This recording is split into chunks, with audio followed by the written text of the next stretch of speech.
Jack Ebling here with Lindsay Huddleston in front of Spartan Stadium.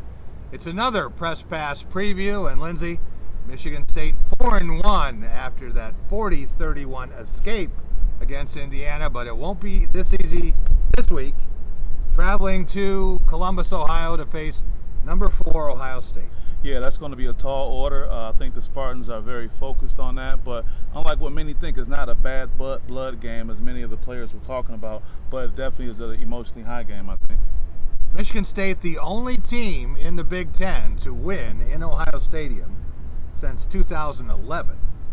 And the Spartans with wins over Ohio State in 2011, 2013, 2015, and they could have their 4th win this decade in odd number years against the Buckeyes. So doesn't happen very often, but Michigan State has been the most successful Big Ten team against Ohio State recently. That's a good thing. I mean, it's coming off a great emotional win. The win over Indiana, they kept their composure late in the game, which is something that we didn't see in previous games. So what better way to have the momentum going into Columbus this weekend? Michigan State historically has beaten number 1 and number 2 ranked Buckeye teams, and it's done it repeatedly, but it's a different program now. You've got Justin Fields at quarterback and first-year guy under rookie coach Ryan Day. Buckeyes haven't missed a beat without Urban Meyer. They look great, and you would think if someone had to predict a national championship or the college playoff team, you would have to put Ohio State out there based on what they're playing right now. Ryan Day has had 8 games as head coach of the Buckeyes, 3 last year when Urban Meyer was suspended, and 5 this year, and his team hasn't scored less than 40 points yet. Number 2 in the nation in total defense as well, and been winning by an average of 43.8 points per game. Very few teams even score 43.8 points per game, but that's been the Buckeyes' average winning margin. Yeah, that's something. I think what happens when you get a new coach in a program, normally the old coaching staff, everyone is gone, but there's been great continuity. Urban Meyer is still around. He still has an office on campus. He's at practices. He's in communication with the coach. So what you have is a new coach, but you still have an Urban Meyer type of influence, which helps them look the way they look. Mark D'Antonio said at his press conference today, the road to the Big Ten championship goes through Columbus, Ohio, and he has always felt that way. When he was introduced as Michigan State's head coach in December 2006, he was wearing his Ohio State national championship ring. He thinks Ohio State is the standard, the gold standard in the Big Ten, and not Michigan, not Wisconsin. So you beat Ohio State, you'll be right there at the end. Well, if you keep an eye on the news like we do, you'll see they are the standard right now. I mean, everyone is looking at them as a powerhouse, and they've been holding up to it with so far no hiccups yet.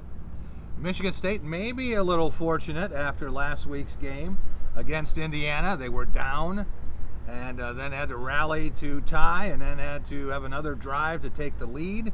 5 seconds to go. Nobody thought there was going to be another score after that in the final 5 seconds of the game.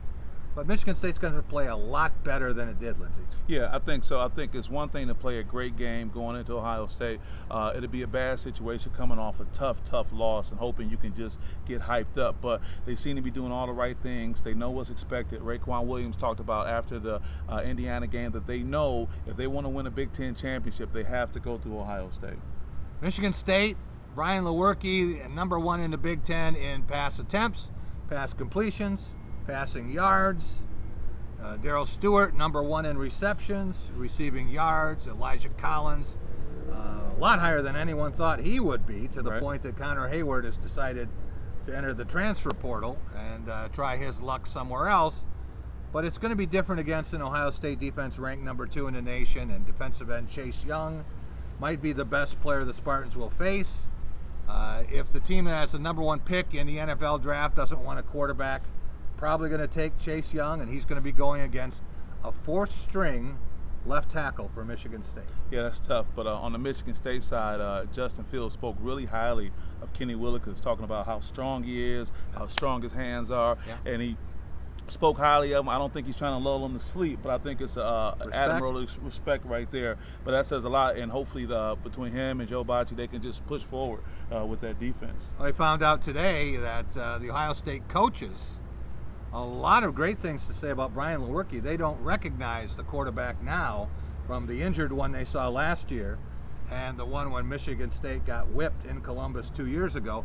Brian Lewerke has not thrown a touchdown pass against the Buckeyes in 2 years. He's going to have to throw a few of them for Michigan State to be in this game. Yeah, definitely have to do that. But then you look at the last play of the game, he was very cerebral when he looked up at the clock and he decided not to do what a lot of young players want to do, score. So I think that speaks to his mental state, his confidence, and how he can really help his team on a higher level going into Columbus. Brian Lewerke today, after the press conference, some Michigan State players were made available. And Lewerke said, when he said, "This is fun," he wasn't just talking about the late game situation, but the fact that they can get into the end zone. Right. That this offense scored 34 points, and that's a departure from what we saw certainly against Arizona State. Now, remember D'Antonio saying something before that. When he said that, he didn't comment one way or the other. If his quarterback is saying this is fun and we're winning, we'll keep having fun, you know? I don't know of a team anywhere in the nation, in any nation, that has a tougher back-to-back-to-back stretch than at Ohio State, at Wisconsin, and then home to play Penn State after the bye week. That's 3 top 12 teams in a row. You're absolutely right. And I think in this type of situation, I can only imagine what the coaching staff is saying. Focus on one day at a time. Don't get too far ahead of yourself because you can get overwhelmed with the anxiety of what's going to happen in the next game. If they can just keep their head down and just go one game at a time, they have the best opportunity right there. Motivation won't be a problem when you're playing a team that is that highly ranked and is the favorite and is the defending champion. And I don't think the idea that 28 Michigan State players are from the state of Ohio is going to be the key. A lot of people have said, yeah, all these guys that Ohio State wanted today, they had a laser focus. It was execution, execution, execution. And every player there said, we do our job. We're playing against that standard, not against the team on the other side. Sure. I can only imagine what the Ohio State faithful are thinking, what the players are thinking. I mean, Michigan State is a great team, but are they really circling their calendar saying Michigan State is coming in compared to the last game in the regular season when the other team from Michigan comes down to visit? So there may be an opportunity that maybe Ohio State gets lulled to sleep a little bit, that they're not as excited and focused about what's going on, and that can give Michigan State the opportunity to strike. Well, if they're thinking about beating Michigan, they've done that 16 of the last 18 years. Michigan State has beaten Ohio State 3 of the last 8. And in road games, Michigan State has a terrific mark compared to other schools, has won nearly 40% of the time. They have gone to Columbus, usually as a definite underdog. Yeah, it happens like that. Well, you know, you look at that big game at the end of the season, and though they have that track record, there's just so many emotions that come into it, and you wonder if it can have any kind of Big Ten championship implications. Because as we saw with Clemson and North Carolina, it was very easy for a small thing to happen that can change the college landscape, and you wonder if there's a possibility that can happen with Michigan State and Ohio State. Yeah, Michigan State 2-0 in the Big Ten, as is Ohio State. And Ohio State, the only Big Ten team that has 2 road wins.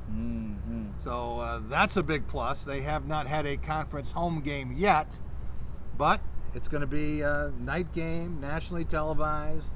Everyone's going to be watching, and going to be some terrific hitting out there. Michigan State has to, first of all, not beat itself. If True. It starts making mistakes, turning the ball over, committing stupid penalties, then this thing could get out of hand. But if the Spartans can play a clean game, if they can frustrate Ohio State as they did in 2015, we had Michael Geiger, the hero of that 2015 game. Windmill walk-off. That's right. And he was on a radio show today with us and talking about that game and how they believed, even without Connor Cook, they could go on the road and they could win when no one else thought they could. And we've seen it with Michigan State in other years. 1974, when Ohio State was #1, considered one of the greatest teams of all time. And the Spartans won here 16-13. And then you think about 1998, and Julian Peterson came off the bench to get 5 sacks in that game. Big. Spartans rallied from a 24-9 deficit and won that game 28-24.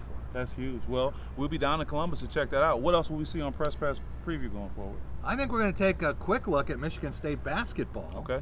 And tonight, the Michigan State entourage is in Chicago. Big Ten basketball media days tomorrow. Tom Izzo won't be thinking about that. He'll be thinking about the football game. Yeah, he will be. That's all that matters to him. And then we will be headed down to Columbus Saturday morning. Looking forward to that, and a big show Sunday night on Press Pass. There we go. Well, look forward to it. Have a great night, everyone.